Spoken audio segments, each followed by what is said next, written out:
সারা জিন্দেগি সাঁড়ামি করে করে মরল। কে? তো ফেরাউন। ফেরাউনকে তবলিগ করেছে ওর স্ত্রী আসিয়া। কথা মনে রাখেন, ফেরাউনকে তবলিগ করেছে ওর স্ত্রী আসিয়া। ফেরাউনকে তবলিগ করেছে হযরতে মূসা। আর ফেরাউনকে তবলিগ করেছিল কি? নবী মূসার ভাই হারুন। এরা তিনজন লোক লেগে থেকেছিল কার পিছনে? তো এই ফেরাউনের পিছনে। তো যৌবনকাল চলে গেল, এর সামনে কিন্তু লক্ষণ ভেসে উঠেছিল হককে মেনে নেওয়ার। কি কি লক্ষণ? কি কি লক্ষণ? এক নম্বর লক্ষণ বলছি, আসিয়া যখন বাচ্চাটাকে সিন্দুক থেকে কুড়িয়ে পেল নদী থেকে, তো ফেরাউন বলছিল দে কচু কাটা করে দিই। কেন? যে এই বছর কোনো বেটা ছেলেকে বাঁচিয়ে রাখা হবে না। আমাকে গণকদার বলেছে এই বছর মিশরের মাটিতে একটা বেটা ছেলে এমন তৈরি হবে, জন্ম নিবে, যে বাচ্চাটা আমার রাজত্ব কেড়ে নিবে। এটা যে তোর কোলের বেটা ছেলে, জবে করে দিব। তো আসিয়া বলেছিল কুররাতু আয়ুনিন লি ওয়া লাকা লা তাকতুলুহু, এই ছেলেটা বড় হতে গেলে তোমার চোখ জুড়াবে, আমার চোখ জুড়াবে। তুমি বন্ধা আর আমিও বন্ধা, আমাদের ছেলে পিলে নাই। এই শিশুটাকে যদি বড় করি তো আগামী দিনে আমাকে মা বলে ডাকবে, তোমাকে বাপ বলে ডাকবে, তোমার চোখ জুড়াবে, আমার চোখ জুড়াবে। রাসূলুল্লাহ বলছেন বেচারি আসিয়া বললে যে তোমার চোখ জুড়াবে, আমার চোখ জুড়াবে। তো এই মালাউন কি বলল? ই তখন সাথে সাথে বিবিকে জবাব দিয়ে বলছে কুররাতু আইনিন লাকা ওয়া লাইসা লি, এটা যদি চোখ জুড়ায় তো তোর জুড়াবে, আমার জুড়াবে না। সেদিন যদি এ কথাটা না বলতো ফেরাউন মারদুদ, তাহলে বড় হওয়ার পরে মুসা নবীকে মেনে নিত, আর তার স্ত্রী যেমন জান্নাতি হয়েছে সেও জান্নাতি হতে পারত। কিন্তু জান্নাতের পথটাকে নিজেই বন্ধ করে দিয়েছিল, মানেনি। এবার যখন বড় হলো নবী মুসা, ওকে তাবলীগ করতে এলো, এই করো আর সেই করো। তো তখন বললো এই আমার বাড়িতে বড় হয়েছিস, হয়ে ফের আমার সামনে এসব কি কথা তুললি? যেখানে বাঘের ভয় সেখানে সন্ধ্যা হয়। তোকে আর তোর সম্প্রদায়কে দেখে নিতে পারবো এতখানি ক্ষমতা আল্লাহ তাআলা আমাকে দিয়েছে। দেখবা তো কি দেখবা? তো আল্লাহ তাআলা মুসা নবীকে একটা মুজেজা দিলেন। মুজেজাটা কি? তখন লাঠি, যেখানেই যাবেন লাঠিখানা হাতে। লাঠিকে যদি হাত থেকে শুধু জমিনে ছেড়ে দেন সাথে সাথে সাপ হয়ে যাবে। হাতে যদি খপ করে ধরেলেন তো একদম ডান্ডা হয়ে যাবে। একদিন জিজ্ঞেস করে বলছে এই তুই যে আল্লাহর বান্দা, আল্লাহর বান্দা, আল্লাহর নবী করছিস, তো তোর কাছে কি প্রমাণ আছে? ওর চোখের সামনে লাঠিখানাকে জিমনি ফেলে দেওয়া, একবারে আলাদ সাপের মতো কালো হয়ে এমনি করে ফনা তুলে দাঁড়িয়ে গেছে। আর যেমনি ফনা তুলে দাঁড়িয়ে যাওয়া, ফেরাউন বলছে ওরে সুবহানাল্লাহ, কত বড় জাদুঘরের বেটা জাদুঘর, জলদি করে সাপকে হটা। নবী মুসা সাথে সাথে ফেরাউনের ভয় দেখে খপ করে যেমনি হাত দিয়ে ধরলেন, লাঠি হয়ে গেল। সাথে সাথে বলছে তোরকে আঁক আল্লাহ তাআলার কি দিয়েছে? তখন নবী মুসা আলাইহিস সালাতু ওয়াস সালাম নিজের ডাহিন হাতখানা এমনি করে বগলে লাগালেন। আর বগলে লাগাবার সাথে সাথে এমনি করে যেমনি বের করবেন, হাত দিয়ে জিরো বলবের মতন পিলিক পিলিক পিলিক পিলিক করে হাতটা জ্বলতে থাকবে, জ্বলতে থাকবে, জ্বলতে থাকবে। বলছি এটাও মুজিজা নয়, এগুলো সব জাদু। তো বলছে জাদু? তো তোর দেশের জাদুকরটিকে ডাক, কত বড় সিয়ানা আমি যদি জাদুঘর হইতো। বলছে হ্যাঁ আছে, আমার দেশে অনেক সিয়ানা আছে। তো ডাক। কোনখানে ডাকবে? আমার দরবারে ডাকবে। ওর দরবারে অনুষ্ঠান কায়েম হলো এই বিশাল বড় গলিতে।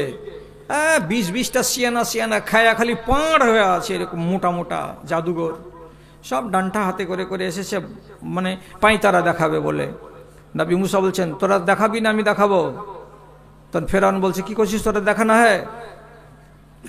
সাথে সাথে এরা নিজেদের লাঠি আর দড়ি আর রসা যে যেটা বেঁধে নিয়েছিল এমনি জমিনে ছেড়ে দেওয়া।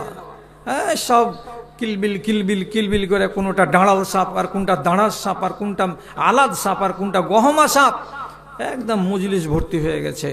নবী মুসা দেখছেন আর বলছে যে আর আছে না এটি? আচ্ছা তুই দেখ না, তুই কত বড় জাদুঘর আছিস, তোকে এখন সাবাড় করে দিবে। নবী মুসা লাঠিখানা যেমনি ছেড়ে দিলেন, সাপটা সাথে সাথে সাপ হয়ে গেল। সাপটা কত বড় হলো? তো বলছে ওর নিচকার চোয়ালটা মেঝেতে লেগে আছে, আর উপরের চোয়ালটা ফেরাউনের বাড়ির কার নিচে লেগে আছে। এতখানি চওড়া মুখ করে দিয়ে তাকালো, আর তাকাবার পরে ওইখানে যতটি সাপ ছিল সবটিকে এক এক এক এক করে সবটিকে গিলে ফেলে দিল, পেটের ভেতরে ভরে নিল। আর যেমনি পেটে ভরা হয়ে গেল, নবী মুসার সাথে সাথে খপ করে লাঠিটাকে ধরে ডান্ডা বানিয়ে নিলেন, সাপটাকে ধরে ডান্ডা বানিয়ে নিলেন। আর যেমন এটা করে দেওয়া, যতটি জাদুকর ছিল সবাই তখন বলছে কি, আমরা নবী মুসার আল্লাহর উপরে ঈমান নিয়ে এলাম, আমরা নিজেদেরকে আর এই ফেরাউনের দলে রাখলাম না, আমরা ওনাকে নবী বলে মেনে নিলাম, ওনার আল্লাহকে আমরা আল্লাহ বলে মেনে নিলাম। ফেরাউন বলছে, আমি অনুমতি দিইনি, তার আগে তোরা ঈমান আনলি, তার মানে ডাহিন পাকে একবার, বাঁ হাতকে একবার, ডান হাতকে একবার, বাঁ পাকে একবার, উল্টা পাল্টা করে কাটবো, কেটে একা হারামখোরকে আজাব দিব, গাছে ঝুলাবো। এরা বললো চ্যালেঞ্জ থেকে গেল, গাছে ঝুলাও, উল্টা করে ঝুলাও, সোজা করে ঝুলাও, ফাঁসিতে ঝুলিয়ে দাও, ট্যাঙে বেঁধে দড়ি বেঁধে ঝুলিয়ে দাও, হাত কেটে দাও, পা কেটে দাও, সত্যকে অস্বীকার করা যাবে না। নবী মুসা হলেন নবী, অতএব আমরা মেনে নিয়েছি, তুমিও মেনে নাও। ফেরাউনের সামনে দরজা খুললো, কিন্তু ফেরাউনের মতো আন্ধা কবুল করলো না। দেখছেন? তারপরে আর একদিন হয়েছিল, 10,000 বনী ইসরাইলকে নিয়ে নবী মুসা ফেরাউনের সন্ত্রাসকে থামতে না পেরে নীল নদী পার করে এপারে আসছিলেন। ময়দানটার নাম তিহের ময়দান। তো আল্লাহ তাআলা 12,000 মানুষকে এপার থেকে ওপার থেকে এই পার আনার জন্য নীল নদীতে রাস্তা বানিয়ে দিয়েছিলেন মুসা নবীর এক লাঠির আঘাতে। যখন হাই রোড হয়ে গেল, 12,000 লোক ওপার থেকে এপার চলে আসলেন, রাস্তা রাস্তা হয়ে আছে। ফেরাউন তার সৈন্য সামন্ত নিয়ে তাড়তে তাড়তে তাড়তে তাড়তে চলে আসছে। আর আসার পরে নদীর কিনারায় রাস্তা দেখে তখন সবটি লোককে ডেকে বলছে, রে মিশরের লোক, তোরকে বিশ্বাস হয় না যে ফেরাউন তোরকে আল্লাহ? আবে চোখে দেখ কেমন নীল নদী আমার সম্মানে রাস্তা করে রেখেছে, নাম রাস্তা দিয়ে চলো ওই পারে। আল্লাহ তাআলা উপর থেকে কইছেন, তোর বাপের করা রাস্তা নেই, দেখ একবার কে করেছে রাস্তা, তোর খাতিরে রাস্তা হয়েছে না কার খাতিরে। যেমনি মাঝখানে এসলো ফেরাউন এবং তার সৈন্য সামন্ত, আল্লাহ কোরআনে বলছেন ফাগরাকনাহু ওয়া জুনুদাহু, আল্লাহ রাব্বুল আলামিন বলছেন আমি তাকে এবং তার সৈন্য সামন্তকে সবটিকে চুপুর চুপুর করে, যেমন গমের জমিতে পানি খালে ভরে দিয়ে ইঁদুরকে মারা হয়, অমনি করে সবটিকে নীল নদীতে মেরে সাবাড় করে দিলাম। যখন সাবাড় করে দেওয়া হলো, যখন দম যাচ্ছে ওই ফেরাউন জল্লাদের, যখন দেখছে আর কোনো উপায় নাই, তখন পানি খেতে খেতে উপর দিকে মুখ করে একটা কথা বলেছিল। কথাটা কোরআনে লেখা আছে, আমানতু বিল্লাযী আমানাত বিহি বানু ইসরাঈল, আমি ওই আল্লাহর উপরে ঈমান আনলাম যেই আল্লাহর উপরে বনী ইসরাইল কওমেরা ঈমান এনেছে। কার উপরে ঈমান আনছে? ওই আল্লাহর উপরে ঈমান আনছে যেই আল্লাহর উপরে বনী ইসরাইলেরা কি করেছে? ঈমান এনেছে। এখন ডুববার কালে ওকে বলা হচ্ছে, আরে তুই আল্লাহ যে, তো ডুবছিস কেন? বলছে রিজাইন দিয়ে দিন, আল্লাহ আর থাকবো না। কি করবা তাহলে? এবার মুসা নবীর আমি কম হয়ে থাকবো, আর মুসা নবীর আমি উম্মত হয়ে বাঁচবো। আমি এখন আল্লাহ তাআলার কাছে নতি স্বীকার করে বলছি, আমি তোমার উপরে ঈমান আনলাম যার উপরে বনী ইসরাইলেরা ঈমান এনেছে। তাহলে যার সারাটা জিন্দেগি ফাজলামি করতে করতে আর মাতব্বরি করতে করতে আর সাঁড়ামি করতে করতে কেটে গেল, যখন দম যাওয়ার টাইম এলো তখন বলছে আমি আল্লাহর উপরে ঈমান আনছি, আমি বনী ইসরাইলরা যাকে বিশ্বাস করেছি এক আল্লাহ বলে, তাকে আমিও এক আল্লাহ বলে বিশ্বাস করছি। তাহলে কোন কালে এই ঈমান আনছে? দম যাওয়ার কালে। দম যাওয়ার কালে।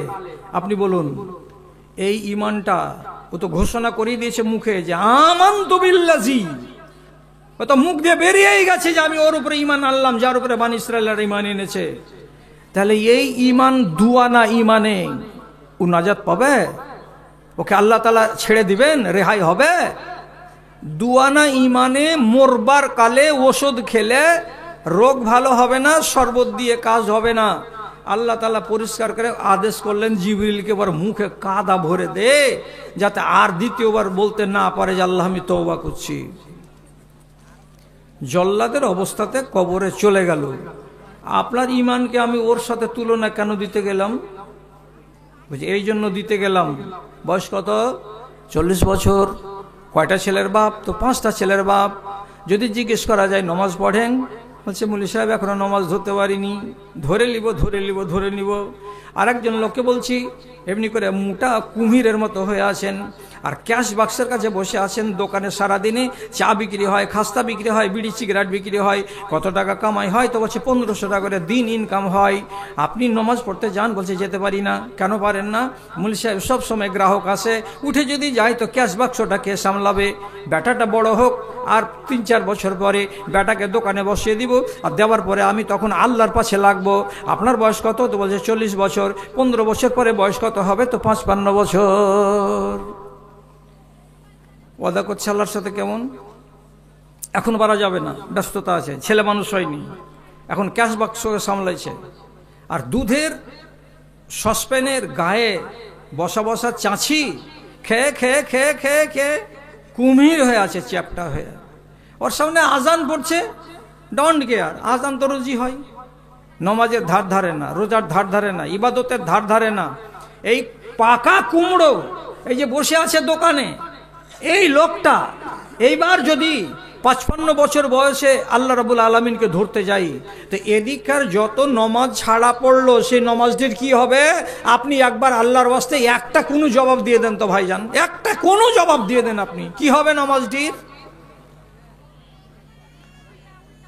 একটা লোক হয়েছে আল্লাহকে মাফ করে দিবে, তো দুনিয়াতে মাফ করার লেগা লোক নেই, এ গজুয়াকে আল্লাহ মাফ করবে?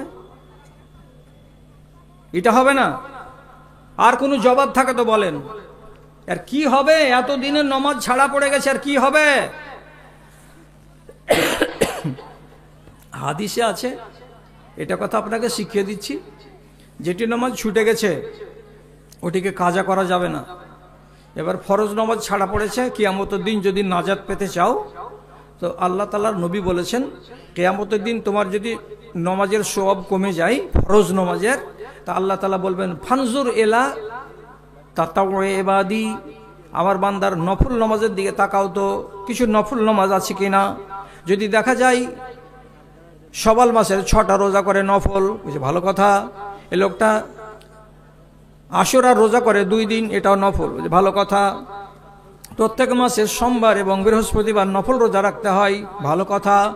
প্রত্যেক মাসের 13 তারিখ, 14 তারিখ, 15 তারিখ নফল রোজা রাখা যায়, তো ভালো কথা। কিছু মেয়ে ছেলে আছে দুনিয়াতে, এরা 12 মাস 3টা 4টা করে মাস প্রতি রোজা করে, তো ভালো কথা। এইরকম নমাজও আছে নফল। তো নফল নমাজ যদি বেশি বেশি করে পড়ে, তো দেখো তোরে আমার বান্দার নফল নমাজ বেশি আছে না নাই। যদি বেশি নফল নমাজ পাওয়া যায়, তো ওই নেকিগুলোকে পাল্লাতে চাপিয়ে মেকআপ নেওয়ার চেষ্টা করা হবে। আর যদি বেশি বেশি নফল নমাজ থাকে, তো ওইগুলোকে পাল্লাতে চাপাবার পর ফরজের খেসারত যদি মিটে যায় তো আলহামদুলিল্লাহ, আর যদি না মিটে তো তাহলে কিন্তু উপায় নাই। তাহলে ফর্মুলা কি দাঁড়ালো? আপনাকে নমাজ যেটি ফরজ সেটি তো পড়তেই হবে। বিগত দিন নমাজগুলোকে যদি আপনি মেকআপ করতে চান, তো আপনাকে নফল নমাজ বাড়াইতে হবে। নফল নমাজ কত পড়তে পারবেন? 55 বছর বয়সের একটা লোক, আজকালকার জামানাতে শতকরা 90টা লোক সুগার, আর তার ভিতরে আবার শতকরা 50টা লোক হাঁটুর কামড়ে হু হু করছে। একটা মানুষের শরীর বাত ব্যথা থেকে খালি নাই, হাঁটুর কামড় আর পিঠের কামড় আর সিদ্ধাটার কামড় থেকে। তো এই 55 বছর বয়সে আল্লাহকে রাজি করার জন্য রমজান মাসে তারাবির নামাজ ধরেছে, নামাজ পড়তে গেছে। ফরজ 4 রাকাত আরামে হয়েছে, তারপরে তারাবি যে চলবে আহল হাদিসের মসজিদে, তো রকেট চলবে, এক্সপ্রেস চলবে না। এত মুলি সাহেব দানা দান কুলু আল্লাহ দিল, আর 3টা আয়াত দিল, এই দিল ওই দিল, আল্লাহু আকবার, চলে গেল রুকুতে, সামি আল্লাহু লিমান হামিদা, চলে গেল সিজদাতে, দে সিজদাতে একবার সুবহানাল্লাহ রাব্বিয়াল আলা, দে উঠ জলদি করে আল্লাহু আকবার, রব্বানা গফিরলি মাগলি হোক নেই না হোক, আবার যা সিজদাতে।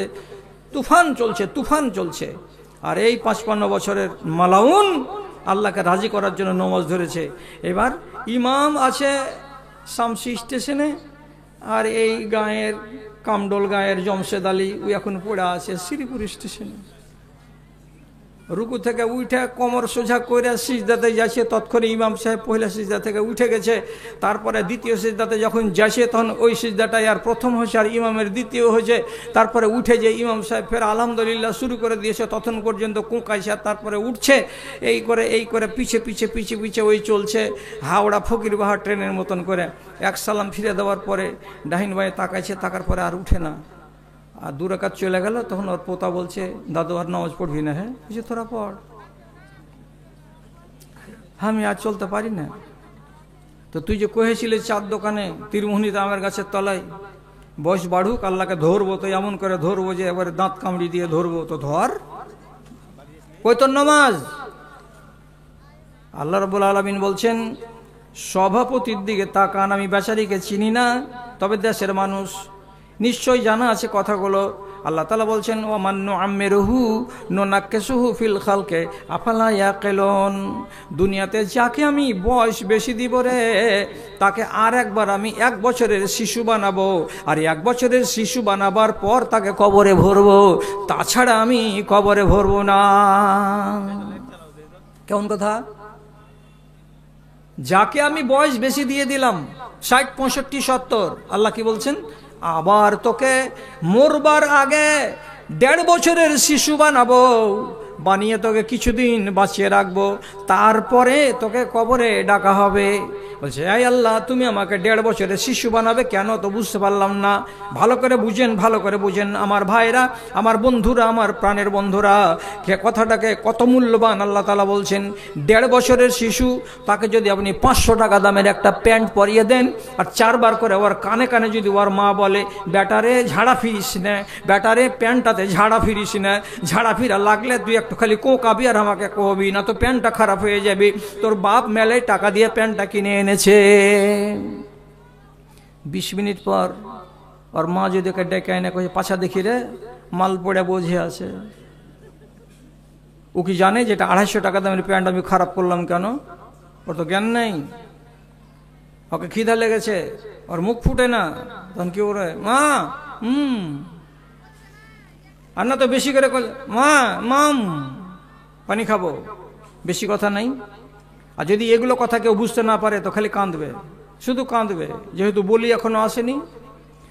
আপনার যখন 65 বছর বয়স হয়ে যাবে, 1.5 বছরের মতো বাচ্চা বানাবেন আল্লাহ তাআলা, তার মানে কি?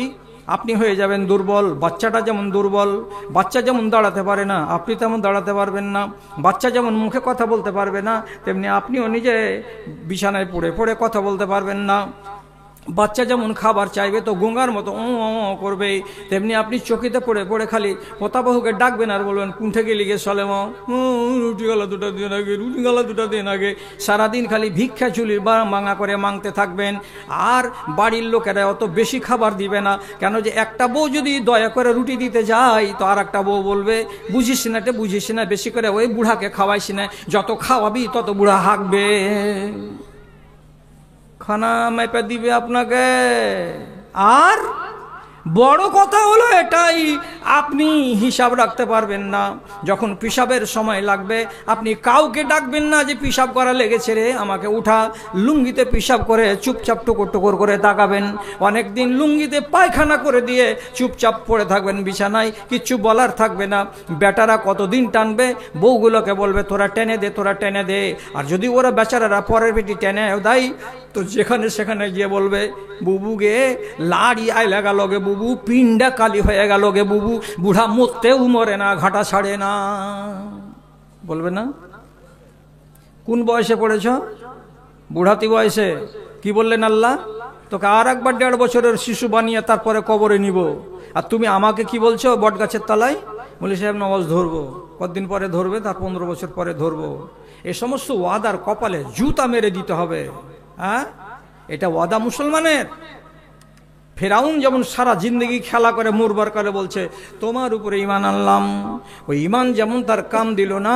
আল্লাহ রাব্বুল আলামিন বলছেন আলিয়াউমা নুনাজ্জিকা বিবাদানিকা, এ ফেরাউন তোর মতন হারামখোরকে আমি সারা দুনিয়ার মানুষের সামনে সুরক্ষিত করে রেখে দেব। পোকাতে তোকে খাবে না, পানিতে তোকে খাবে না, কোনো মাছিতে কোনো কীড়া মাকুড়াতে তোর গায়ে খাবে না, তোকে এমনি করে আমি রেখে দেব।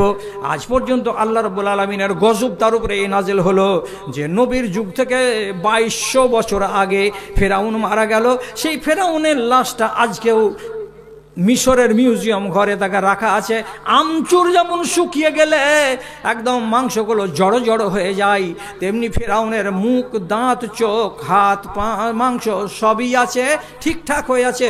বিশাল বড় একটা কাঁচের বাক্সতে রাখা আছে। ও শুকিয়ে শুকিয়ে আমচুর হয়ে আছে। আজ পর্যন্ত কোনো পোকাতে তার দেহকে খায়নি, আজ পর্যন্ত তার দেহগুলোকে, কোনো হাড় হাড্ডিগুলোকে পোকাতে খায়নি। আল্লাহ তাআলা কোরআনে বলছেন খাবে না। এটা কেন রাখলাম? তো সারা দুনিয়ার মানুষকে দেখাবার জন্য রাখলাম। কি বলে? যারা আমার সঙ্গে বাকড়ামি করবি রে, তো তাদের পরিণাম ফেরাউনের মতো হবে রে।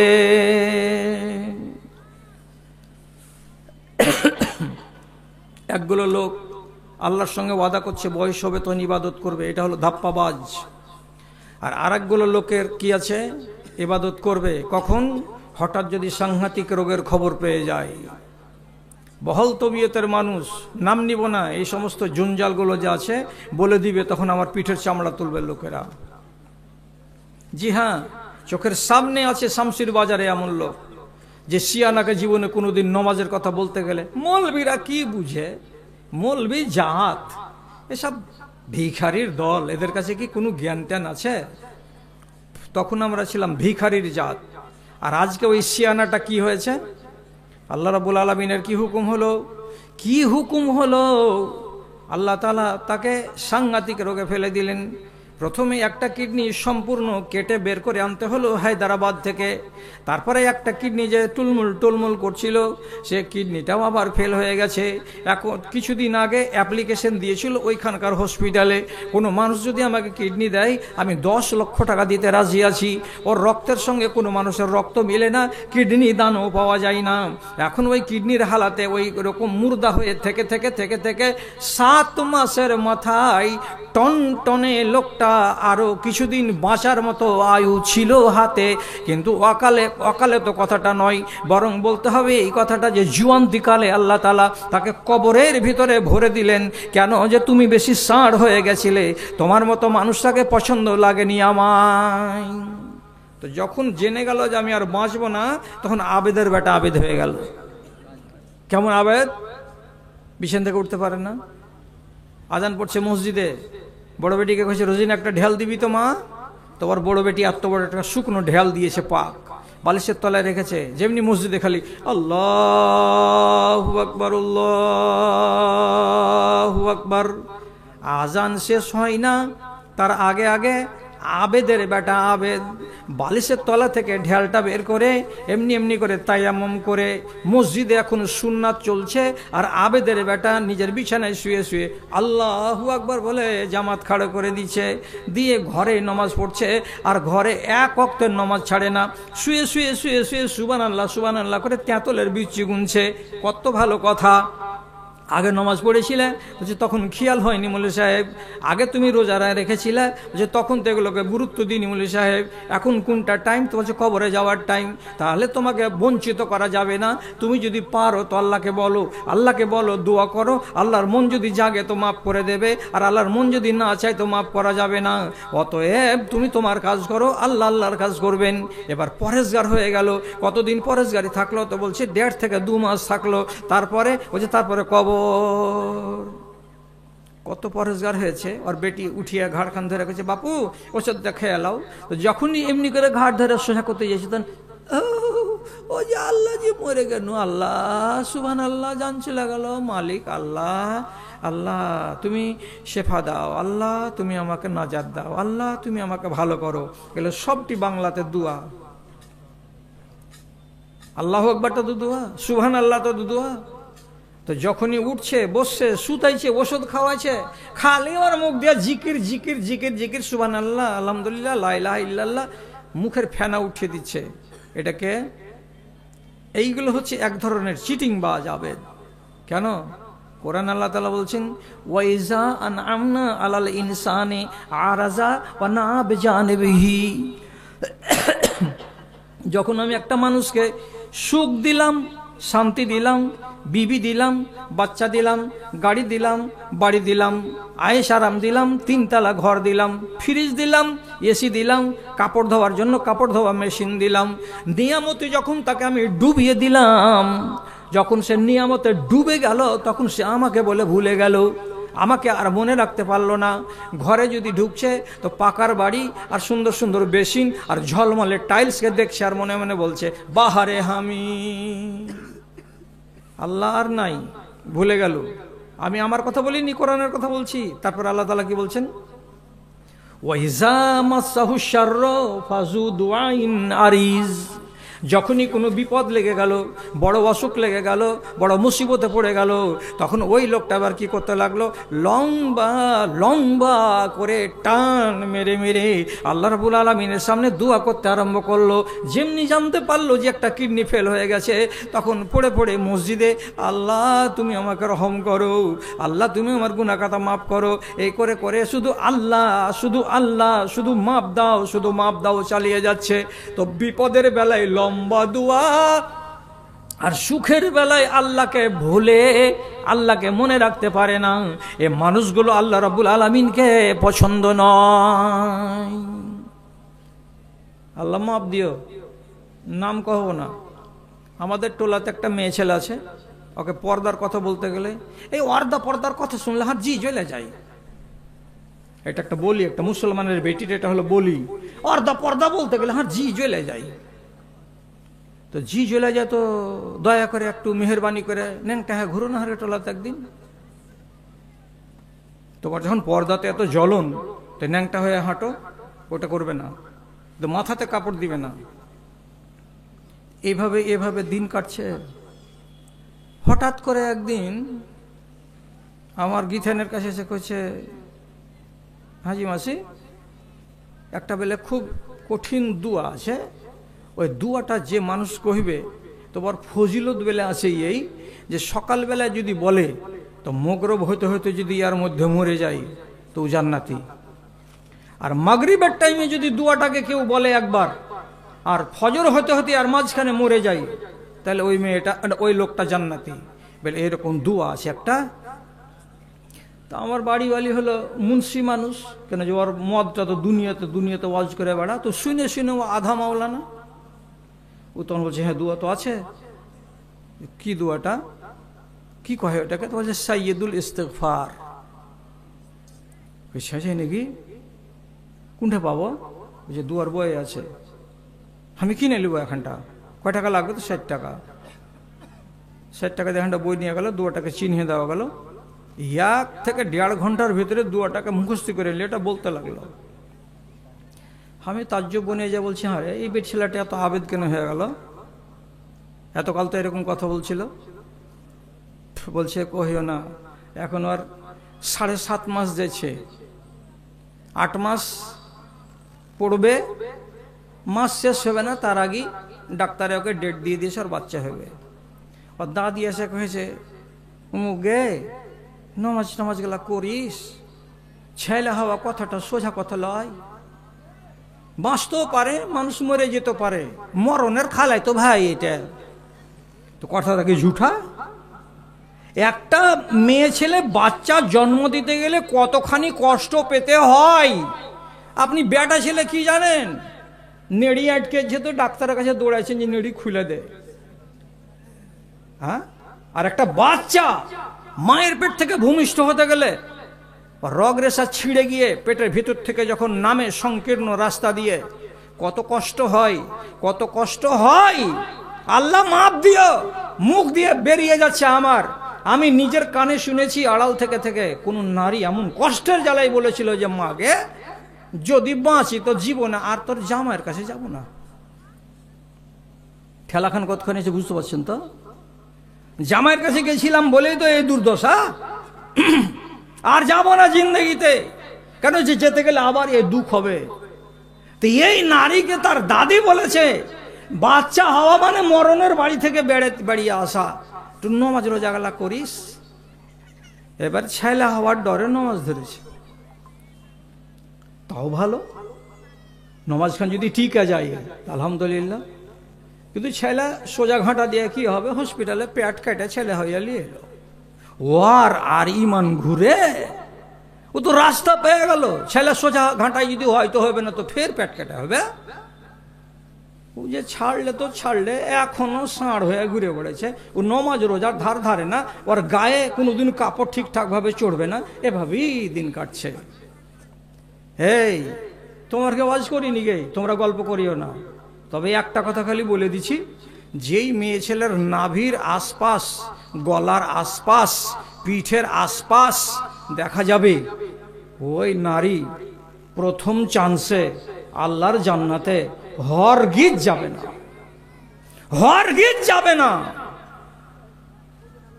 কেন যে পরিষ্কার ভাবে নবীজি হাদিসের ভেতরে বলেছেন, তিনটা লোক প্রথমে আল্লাহর জান্নাতে যাবে না, পরে যাবে 1 বছর 1.5 বছর ঘুষি ঘাটে ঘেঁটে টেটে যাবে। তার ভেতরে কে আছে? একটা মেয়ে ছেলে আছে, যেই মেয়ে ছেলে পর্দা করে না। পর্দার বড় দাম, ওদিক রেখে দাও, পর্দার ওয়াজ আমি করতে আসিনি। তাহলে আমার দেশে একগুলো লোক হয় বয়সকালে ইবাদত ধরবে, এটা হলো চিটিংবাজি, মরবার কালে, এটাই হলো ইমান, ফেরাউনের ইমান। আর না হয় যখন জেনে নিবে যে হ্যাঁ এখন আমার বয়স আছে আরো 30 বছর বাঁচার মতো, কিন্তু আমাকে এমন রোগ ধরেছে যে আমি বাঁচবো না, তখন আল্লাহকে ঠেলায় পড়ে ধরবে। এই ঠেলায় পড়ে ধরাটাই হচ্ছে কি, এটা হচ্ছে ফেরাউনের ইমান। আবুল হাবের ইমান কেমন? এগুলাও তো ইমানদার আছে দেশে। হ্যাঁ আছে, খেয়াল করেন আমার কথার দিকে, ভালো লাগলে শুনেন আর একটা একটা করে পালান যাদেরকে ভালো লাগবে না। আবুল হাবের বাড়িতে 2টা বেটি দিয়েছিলেন রাসূলুল্লাহ বিয়া। একটা জামাইয়ের নাম ওদবার, একটা নাম ওতাইবা। একটা বেটির নাম উম্মে কুলসুম আর একটা বেটির নাম রুকাইয়া। 2 বেটির বিয়ে দিয়েছিলেন একই লোকের 2 বেটার সাথে। বিহাইর নাম কি? তো আবুল আহাব। কথা বুঝেন? রাসূলুল্লাহর বিহাইর নাম কি? আবুল আহাব। পাক্কা মুশরিক, পাক্কা দুশমনে ইসলাম। তখন ইসলামের যুগ ছিল না, জাহিলিয়াতের যুগ। রাসূলুল্লাহ দুশমনের 2 বেটার সঙ্গে বিয়ে দিয়ে দিয়েছিলেন। কার? 2 বেটির। একটা সূরা নাজিল হলো, সূরাটার নাম তাব্বাত ইয়াদা, সূরা তাব্বাত। ওতে কার নাম আছে গোড়াখানে? তাব্বাত ইয়াদা আবিল আহাব। তার নাম আছে বিহাইর। তো বিহাইর নাম কি ভালো হয়েছে? আল্লাহ তাআলা বলেছে আবুল আহাবের 2খানা হাত মাটিতে মিশে যাক। তো কঠিন কথা। যখন এইরকম কঠিন বাক্য কোরআন মাজিদে নাজিল হলো,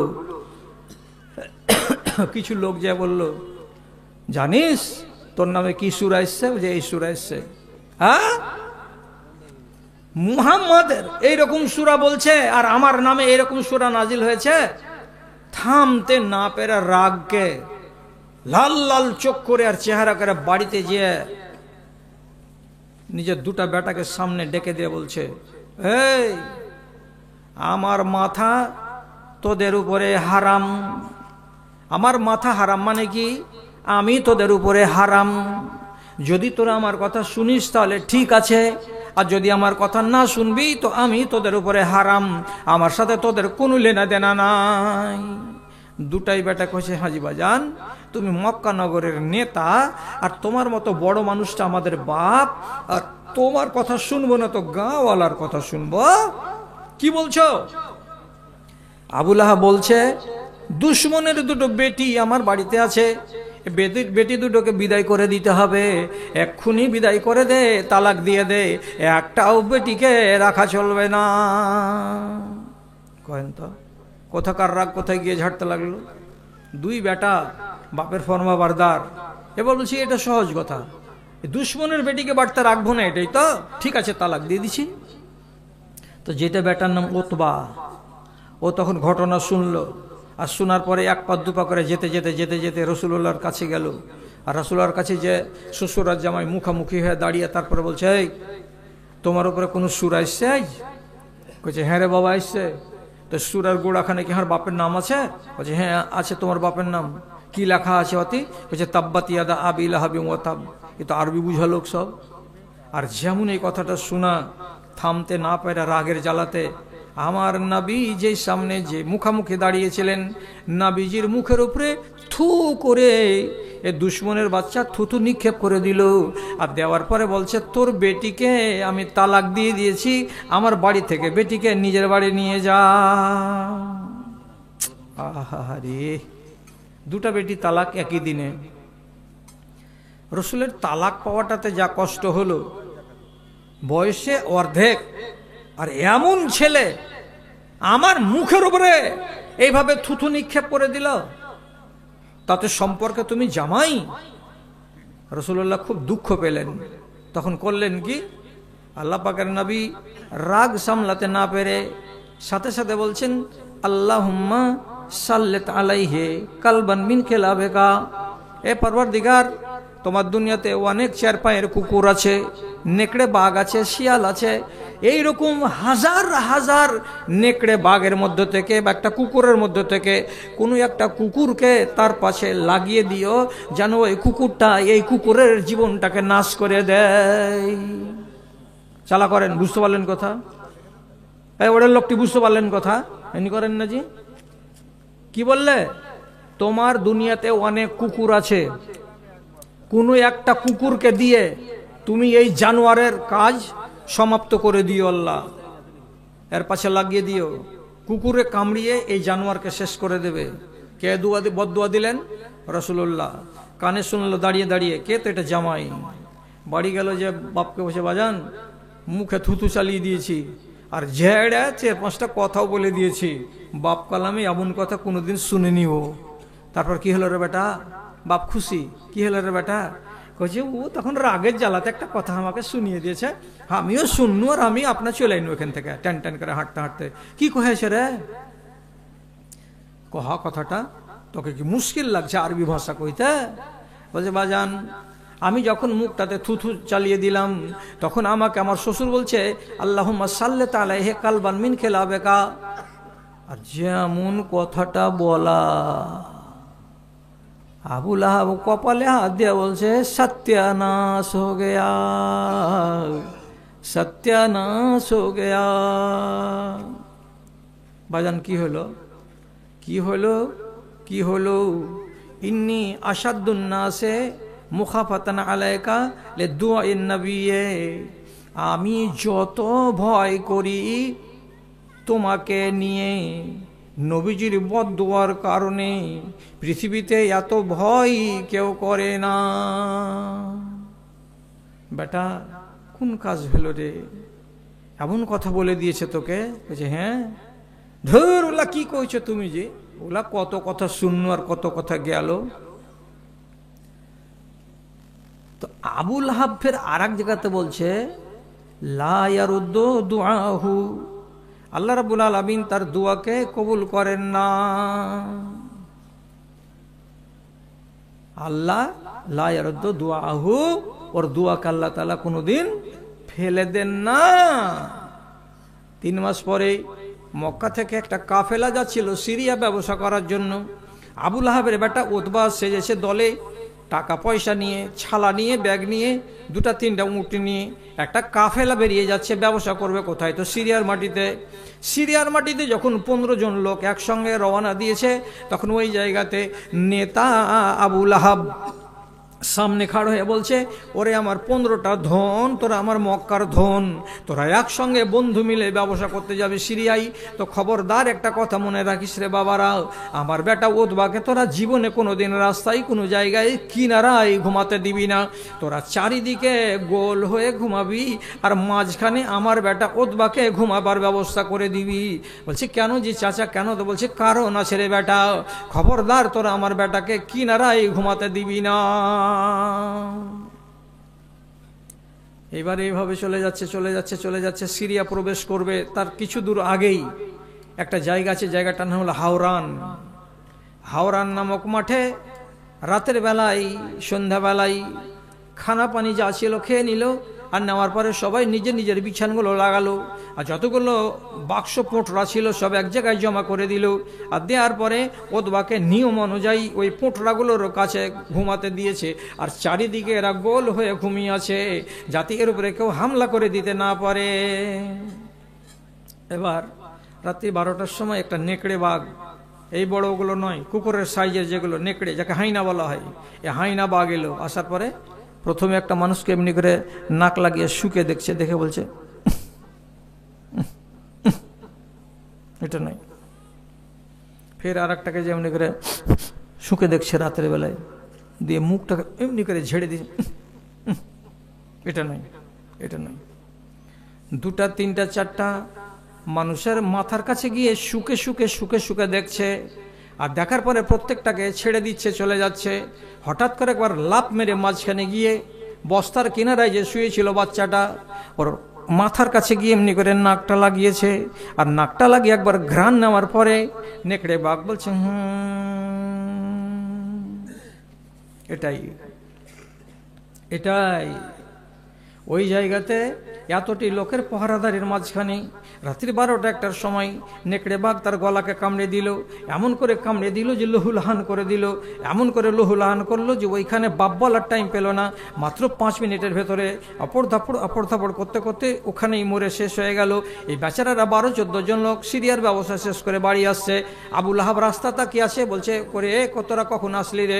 যখন বাড়ি আসছে তো 12টা লোক আছে, 13 নম্বর লোক নাই। আবু লাহাব বলছে আমার বেটা কই থেকে গেল নাকি? বলছে চাচা বড্ড দুঃখের কথা, বড্ড দুঃখের কথা। আমরা হাওরান নামক জায়গাতে জমা ছিলাম রাতের বেলায়, আর হঠাৎ করে জঙ্গল থেকে একটা বাঘের বাচ্চা এসে তোমার ছেলেকে কামড়িয়ে লহুলাহান করে দিয়েছে, বাঁচার কোনো সুযোগ ছিল না, ওখানেই মরে গেছে, ওখানে আমরা তাকে দাফন করে দিয়ে চলে এসেছি। আবু লাহাব চোখের পানি ঝরিয়ে ঝরিয়ে বলছে সেদিনই বলেছিলাম বেটারে, মুহাম্মাদের দুয়াকে বলে পৃথিবীতে যত লোক ভয় পায় তাদের ভেতরে আমি হলাম সবচাইতে বেশি, আমি ভয় পাচ্ছি তোকে বলেই। তোর উপরে বদদুয়া দিয়ে দিয়েছে নবী মুহাম্মদ, তোর রেহাই কিন্তু হবে না, সাবধানে চলিস। এবার কথা ভালো করে বুঝবেন। আবু লাহাবের ঈমান আছে যে রসুলের দোয়া রদ হয় না, একটা আচালা করেন হ্যাঁ না? আবু লাহাবের বিশ্বাস আছে যে হ্যাঁ, তাহলে রসুলুল্লাহর দোয়া রদ হয় না, আল্লাহ তাআলা ফেলে দেয় না। এত জবরদস্ত নবী, এ কথাটা মুশরিক যখন বিশ্বাস করছে, তখন এই গর্ধবের ওই নবীটাকে মেনে নিতে কি হচ্ছে? প্রশ্ন জাগে না মনে? মেনে গেলে নিস না রে বেকুব? এত সত্য নবীটাকে, ন্যায্য নবীটাকে তোর চোখের সামনে স্পষ্ট প্রমাণ পাওয়া যাচ্ছে, তো তারপরে তাকে নবী বলে মানছিস না কেন? তো ওর ইমানটা কেমন? তো আপনি বলো না তো? হ্যাঁ আলহামদুলিল্লাহ। ওর ইমান কেমন আমি বলবো না, কোরআন বলছে লাইন সাআলতাহুম মান খালাকাস সামাওয়াতি ওয়াল আরযা লা ইয়াকুলুনা আল্লাহ। এই মুশরিকগুলোকে যদি তুমি জিজ্ঞেস করে বলো আসমান জমিনকে কে তৈরি করেছে, এই বলো তো, আবু লাহাব বলো, উতবা বলো, শাইবা বলো, তোমরা সবাই মিলে বলো তো আসমান জমিনকে কে তৈরি করেছে? আল্লাহ তাআলা নিজে বলছেন সবাই মিলে ওরা বলবে লা ইয়াকুলুনাল্লাহ, নিশ্চয় আল্লাহ রাব্বুল আলামিন আসমান বানিয়েছেন এবং জমিনকে বানিয়েছেন। এটা ঠিক কথা না বেঠিক কথা? ঠিক। তাহলে এই যে ঠিক কথা বলছে, আসমানের মালিক বানানেওয়ালাকে খালেক তো আল্লাহ, জমিনকে বানানেওয়ালাকে তো আল্লাহ। তো এত সত্য কথা বলে সাক্ষী দিচ্ছে কারা?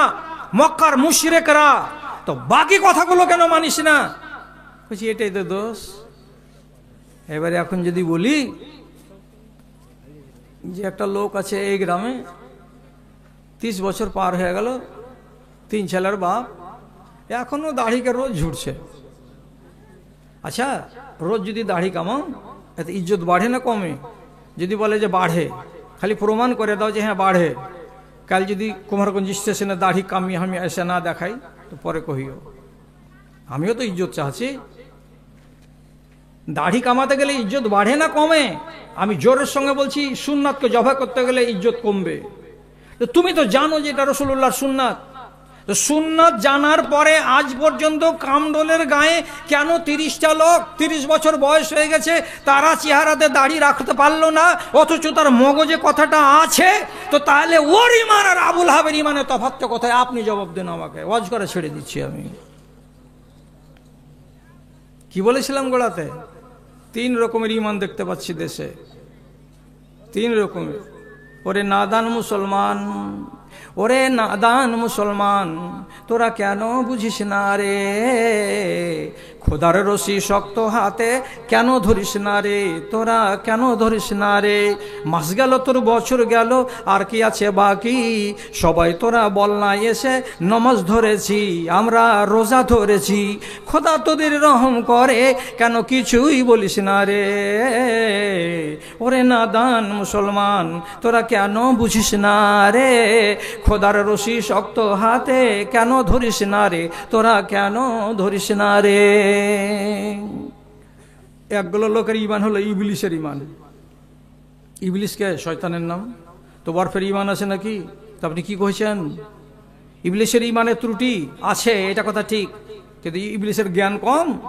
ইবলিস 1000 বছর ধরে ফেরেশতাদের নেতা ছিল। ও শরীয়তের সব বালা মুসিবতগুলো সব বুঝে, আর যতগুলো খায়ের আছে সেগুলো বুঝে। ইবলিস শয়তান সমস্ত কিছু আল্লাহ রাব্বুল আলামিনের ফরমানকে জানে, এবং সমস্ত ফরমানকে সে বুঝে। কোনটা করতে গেলে আল্লাহ রাজি আর কোনটা করতে গেলে আল্লাহ নারাজ, এগুলো ও বুঝে না মনে করছেন। সব পাই পাই পাই পাই করে বুঝে। জি জি, আরে সত্য কথা বলছি জি, কামডালের লোক। আয়াতুল কুরসির যে ফজিলত আছে, আয়াতুল কুরসি কোনটা? আল্লাহ লা ইলাহা ইল্লাহু আল হাইয়ুল কাইয়ুম, এটাকে কি বলা হয়? আয়াতুল কুরসি। তো সবাই জানেন আপনারা, ইয়ার যে ফজিলত এত, তো আবু হুরায়রাকে রাতের বেলায় শিখিয়ে দিয়ে গেছে কে? এই শয়তান। চুরি করতে এসেছিল মসজিদে, মানুষের রূপ নিয়ে, ধরা পড়ে গেল আবু হুরায়রার হাতে। আবু হুরায়রা কইছে তোকে রসুলের কাছে নিয়ে যাব। তখন কাঁদতে কাঁদতে বলছে যে তোমাকে একটা জিনিস দিয়ে যাচ্ছি, কাউকে ছেড়ে দাও। কি দিবা? বলছে এটা লাও। আয়াতুল কুরসি পড়ে শুনিয়ে দিল। কাকে? আবু হুরায়রাকে। কখন? রাত 12টার সময়। আবু হুরায়রা ছেড়ে দিল। সকালে নবীজিকে যা বলছে আল্লাহ রসুল এই ব্যাপার। আবু হুরায়রাকে রসুল তখন বলছে তুমি ওকে চিনহ? বলছে না, ও তো চোর।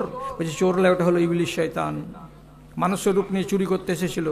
তবে যেটা বলে দিয়েছে এটা হক, এবারে সত্য কথা, ন্যায্য কথা। ফজিলত বয়ান করতে এলাম না, টাইম আমার কাছে নাই। তাহলে ইবলিস শয়তানের এতটুকু জ্ঞান আছে, আয়াতুল কুরসির ফজিলতটা কি? তাহলে আর জ্ঞানগুলো নাই? কত জ্ঞান আছে তো শুনেন। বদর যুদ্ধের দিন এদিকে হচ্ছে 1000 মিলিটারি, আর এদিকে হয়েছে 313টা মিলিটারি মুসলমানদের। এবার 313টার মোকাবিলাতে 1000টা মিলিটারি আছে। ওই জায়গাতে মানুষের শেকেল নিয়ে নিচে এসে ইবলিস শয়তান মক্কার লোকগুলোকে বলছে চালিয়ে যা, চিন্তা করবি না, আমি তোদের পিছনে আছি। যত রকমের মদত করতে হয়, যত রকমের কৌশল বলতে হয়, আমি সব তোদেরকে বলে দিব। তোরা এই মুসলমানগুলোকে মেরে লাট করে দিবি, এই করবি করে খুব গরম গরম গরম গরম ভাষণ দিচ্ছে।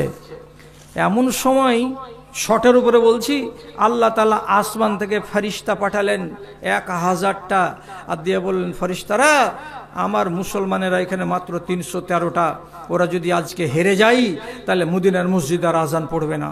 আজকে ওদেরকে জিতাতে হবে। যাও মুসলমানদের লাইনে গিয়ে তোমরা দাঁড়িয়ে যুদ্ধ করোগা। কাদের সাথে? তো দুশমনদের সাথে। মুসলমানেরা একটাও দেখতে পায় না যে আমাদের লাইনের ভেতরে ফেরেশতা আছে। আর কাফেরেরা যতটি এদিকে আছে যখন গুনছে তখন বলছে আমাদের দ্বিগুণ ইয়ারা, মানে 2000 আছে। তাহলে এত সংখ্যা বাড়লো। আল্লাহ কাফেরের চোখে দেখতে দিচ্ছেন, কিন্তু মুমিনের চোখে দেখতে দিচ্ছেন না। মুমিনের চোখে দেখা যায় না কেন?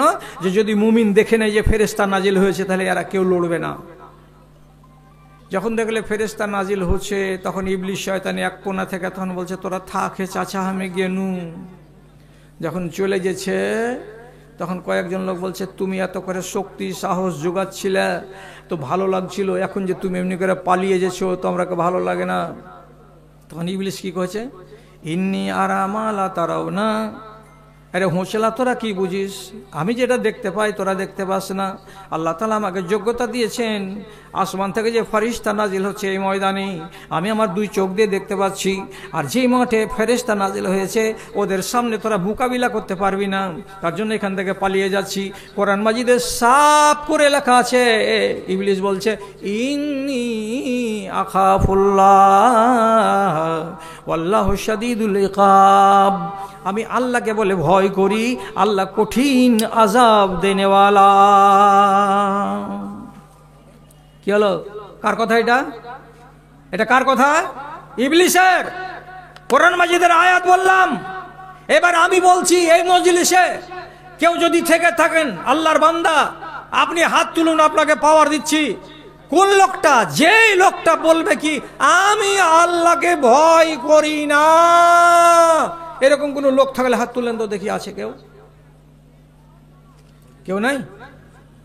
তাহলে আমি যদি এবার বলি আমরা আল্লাহ রাব্বুল আলামিনকে বলে ভয় করি, আল্লাহকে বলে ভয় করি, কটা লোক আছে এখানে? আলহামদুলিল্লাহ। তো সবটি লোক তো আল্লাহকে বলে ভয় করেন। তাহলে আল্লাহকে বলে ভয় করি কথাটা কে বলেছে একবার? ইবলিস শয়তান। আর এখন আমার সামনে আপনারা হাত তুলে বললেন আমরা আল্লাহকে বলে ভয় করি। এবার মাঝখানে ফারাক কোনটা? ওই ইবলিস শয়তান হারামখোর আল্লাহকে ভয় করি কথাটা বলে, কিন্তু কথাটা মানে না। এবার যতটি মুসলমান কামডোল গ্রামের হাত তুলে প্রমাণ করে দিয়ে বলছে আমরা আল্লাহকে বলে ভয় করি, এই লোকগুলো যদি সত্যিকারই ভয় করে তাহলে এরা আগামীকাল থেকে মদ খাবে না, আর আগামীকাল থেকে তিরঙ্গা খাবে না, আর আগামীকাল থেকে গুটকা খাবে না, আগামীকাল থেকে এই লোকগুলো বিয়ে করতে গেলে শ্বশুরের কাছে 1 লক্ষ টাকা গুনে নিবে না, আগামীকাল থেকে এরা যদি ফোন করবে তো হোয়াটসঅ্যাপের ভিতরে কোনো বেটি ছেলেকে নিয়ে চ্যাটিং করবে না, আগামীকাল থেকে এই মেয়ে ছেলেগুলো স্কুল যদি যায়, কলেজে যদি যায়, তাহলে এরা কোনোদিন বেপরদা হয়ে যাবে না। কথা ঠিক কিনা? যদি কথাটা ঠিক হয়ে যায় তাহলে তো ইবলিস থেকে আলাদা। আর যদি ওয়াজ শোনার পরে ফের সকালবেলা দেখতে পাই চোঁ করে বিড়ি টানছেন আর সিগারেট টানছেন, আর আজান হয়ে যাচ্ছে, চায়ের দোকানে আপনি বসে আছেন, বেঞ্চ থেকে উঠছেন না, আপনার পাছাটা, মাগরিবের আজান পড়ে যাচ্ছে, আপনি আমতলাকে আবাদ করে রেখেছেন, আল্লাহর মসজিদ দূর থেকে কাঁদছে আর গিন করে আপনার কাছে আহাজারি করছে, যদি এটাই দেখতে পাওয়া যায় তাহলে পরিষ্কার ভাষাতে বলছি আপনার ঈমান হচ্ছে ইবলিস শয়তানের ঈমান। বুঝাতে পারলাম কিনা? ঈমানকে নিয়ে চিন্তা করেন না যে দাদা একবার আমার ঈমানটা কেমন আছে, একবার ভাবতে হবে না? একটা মেয়ে ছেলে, একটা মেয়ে বেটি ছেলে গো হযরত আয়েশার কাছে চলে এসেছে, এসে কি বলছে? ফাশতাকাত কাসাওয়াতা কালবিহা। আম্মা আয়েশাকে বলছে আম্মা জান আমার হৃদয়টা অত্যন্ত কঠোর, ফকির দেখে আমার দিল গলে না, আমার কোনো গরিব মানুষকে দেখে দিল গলে না, কবরের কথা শুনে দিল গলে না, জাহান্নামের কথা শুনে দিল গলে না, আল্লাহ তাআলা মারবে কাটবে পিটবে এমন কথা শুনে দিল গলে না। আমার দিলটাকে আল্লাহ তাআলা এত কঠিন করে দিয়েছেন, আর এমন কড়া দিল নিয়ে যদি আমি মরি তাহলে পারে আমি তো নাজাত পাবো না। কি করা যায়, কেমন করে আমি আমার দিলটাকে নরম করতে পারি? দিল খুব কড়া। কার এটা? একটা মহিলার কথা বলছি। এত কড়া দিলের তুমি মালিক? তো বেচারির ঈমান নিয়ে কত খাতরা হয়েছে। কি বলছে? যে আমি এই দিল নিয়ে যদি মরি, যে দিলের ভেতরে আল্লাহর ভয় নাই, যে দিলের ভেতরে কবরের ভয় নাই, যে দিলের ভিতরে হাসরের ভয় নাই, যে দিলের ভিতরে আর কোনো রকমের কোনো ভয় তৈরি হচ্ছে না, তো আমি নাজাত পাবো না। আম্মা আপনি আমাকে বাঁচান, একটা কোনো উপায় করে দেন। তখন মা আয়েশাকে বলছেন আকসেরি জিকরাল মাউতে। ও বেটি ছেলে, তোমার দিলটা বড় কড়া, তো কড়া দিলটাকে যদি নরম করতে চাও একটাই ওষুধ হলো, তার একটা ওষুধ বলে দিচ্ছি, ওষুধটাকে খাবে। কি ওষুধ? তো ওষুধটা বলছেন কি, যত পারো সারা দিনে আর রাতের ভেতরে কবরকে বলে স্মরণ করো, কবরকে বলে স্মরণ করো, মরণকে বলে স্মরণ করো, মরণকে বলে স্মরণ করো। এই মরণকে যদি বেশি বেশি করে স্মরণ করা যায় তো দিলটা নরম হয়। তো যে মরণকে স্মরণ করলাম, তো মরণকে স্মরণ করলাম, মরণকে স্মরণ করলাম, তো দিল নরম হবে? ওরম করে নয়। তো কেমন করে হবে? তোর মার একটা, তোর মরা মায়ের একটা লাকমাছি ভাগে পেয়েছি? হ্যাঁ পেয়েছি। পেয়েছি? পেয়েছি। নাকমাছিটাকে হাতে কর। হ্যাঁ থামনা রে, ছোড়া এই কাজ হয়ে গেছে, তখন এবারে মাস্তানি শুরু করে দিলি যায়। নাকমাছিটাকে হাতে করো। এই এই কামডোলের এই খালাগুলো কথাটা শোনো, তোমাকে দিল যত কড়া করেছে আল্লাহ তাআলা, এক রাত তোমাদের পাশে ওয়াজ করতে গেলে তো সোজা করা যাবে না। তো বলছে তোমার মায়ের দেওয়া একটা নাকমাছি ভাগে পেয়েছো? বলছে হ্যাঁ পেয়েছি। নাকমাছিটাকে হাতে করো, করার পরে 3-4টা প্রশ্ন করো।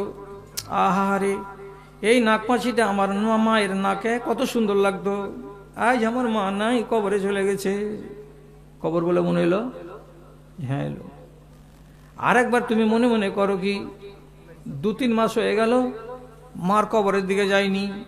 বাড়ির কাছে যদি কবর থাকে তো মার কবরের কাছে যাও, আর মায়ের কবরটার কাছে গিয়ে দেখো, যদি মাঝখানে ভুঁসড়ে পড়ে যেয়ে থাকে তো 4বার করে মনে মনে সওয়াল করো কি, ওরে আল্লাহ, আমার বুকের উপরে যদি 5 কেজি একটা কোনো জিনিস চাপিয়ে দেয় তা আমার শ্বাস ফুলতে লাগে, আর আমার মার কবরের উপরে এই 1 মণ মাটি চেপে বসে আছে, আমার মা যে কত কষ্ট পাচ্ছে আল্লাহ জি,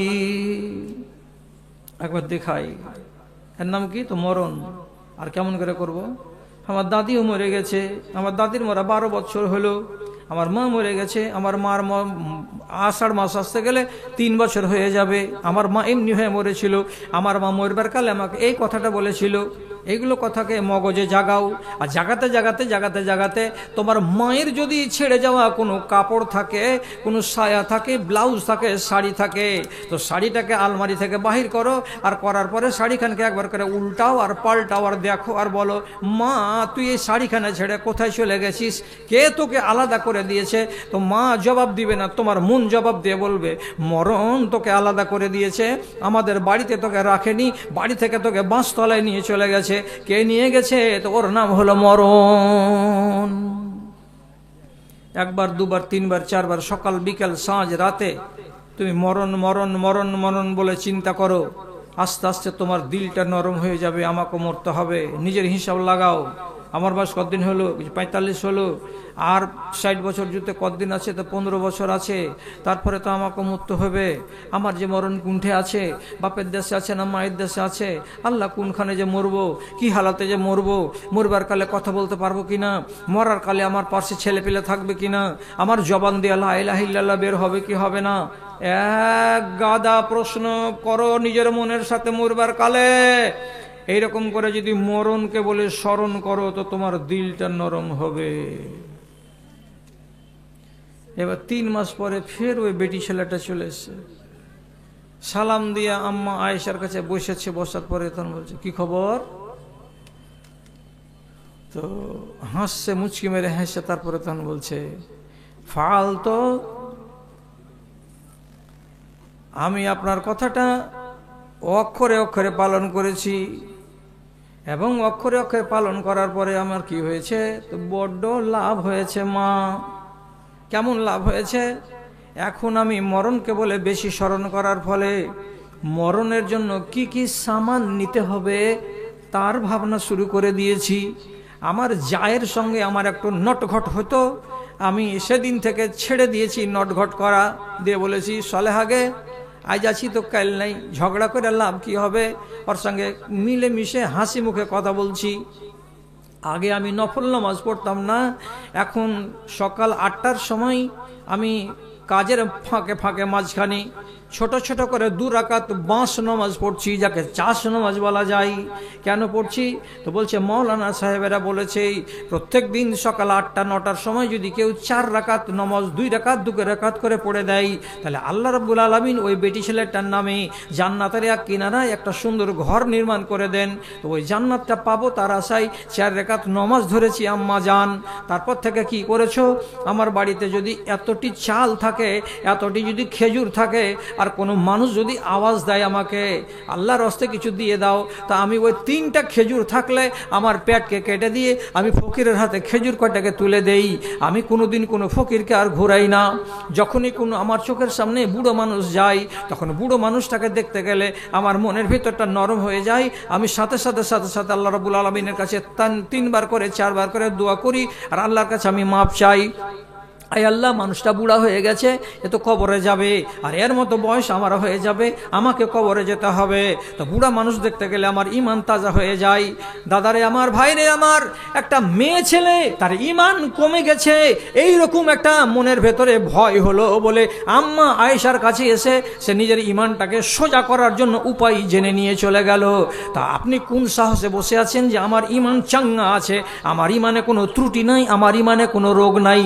আপনার ইমানটাকে নিয়ে একবার ভাবতে হবে, ইমানটাকে একবার বাজিয়ে বাজিয়ে দেখতে হবে, আর নির্জনে বসে বসে আপনাকে ভাবতে হবে, আয় আল্লাহ, আমার সারাটা 24 ঘন্টার ভেতরে আমি কতটি পাপ করি, আমি কতটি নেকি করি, এগুলো যদি হিসাব রোজ রোজ করে আপনি করতে যান, তাহলে ইনশাআল্লাহ আপনার দ্বারাই পাপের কাজ হবে না, আপনার দ্বারাই হারাম কাজ হবে না।